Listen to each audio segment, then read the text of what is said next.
আসসালামু আলাইকুম, welcome to my channel. ছোটোখাটো ব্লগে চলে আসছি প্রথমে ডিমের একটা ভিডিও নিয়ে, কারণ সবসময় মাছ মাংস খেতে খেতে আর ভালো লাগছে না। আজকে একটু বাংলা আইটেম, বাঙালিভাবে ডিফারেন্ট একটু খাবো। প্রথমে ডিম দেখাইতেছি, কারণ আমি এখন ডিমটা টমেটো দিয়ে ডিম ভেজেছি।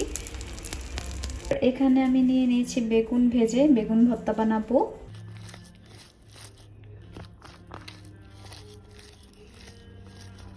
বেগুন ভর্তা বানানো শেষ, ডিম ভাজাও শেষ।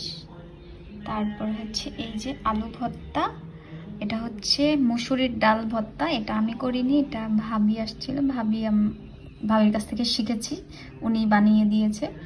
আর একটু মুরগির মাংস রেখেছি। আর এইখানে যে ছোট ছোট বক্স মানে ডিব্বাগুলো দেখতেছেন, এটার মধ্যে হচ্ছে কালিজিরা গুঁড়ি ভর্তা। আর এটা হচ্ছে যে ছোট মাছগুলো আছে না, যে গুড়া মাছ বলে, এই যে কাসকি মাছ না কি মাছ জানি, নাম জানি না, ওই মাছ শুটকি মানে ছোট ছোট, ওইটার গুঁড়া মানে ভর্তা। আর এটা হচ্ছে চিংড়ি মাছের, যে ছোট ছোট চিংড়ি মাছ আছে না, এই যে দেখতে পাচ্ছেন, সেই চিংড়ি মাছের গুঁড়ি ভর্তা। আর এটা হচ্ছে যে তিসি বলে, তিসি এটা মনে হয় কালিজিরা ভর্তা, আর ওইটা তিসি ভর্তা।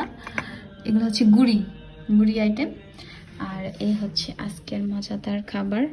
মাছ মাংস খেতে খেতে বোরিং হয়ে গিয়েছি, তার জন্য আজকে বাংলা আইটেম খাবার রেডি করলাম। যদি ভালো লেগে থাকে আপনারাও এরকম মাছ মাংস খাওয়া বন্ধ করে দিয়ে কিছুদিনের জন্য আলু ভর্তার ডাল খাবেন। ও ডালটা রান্না করিনি, ডালের বদলে ডাল ভর্তা। সবাই ভালো থাকবেন। যদি আমার ভিডিও ভালো লেগে থাকে অবশ্যই লাইক, কমেন্ট, ফলো করবেন, শেয়ার করবেন।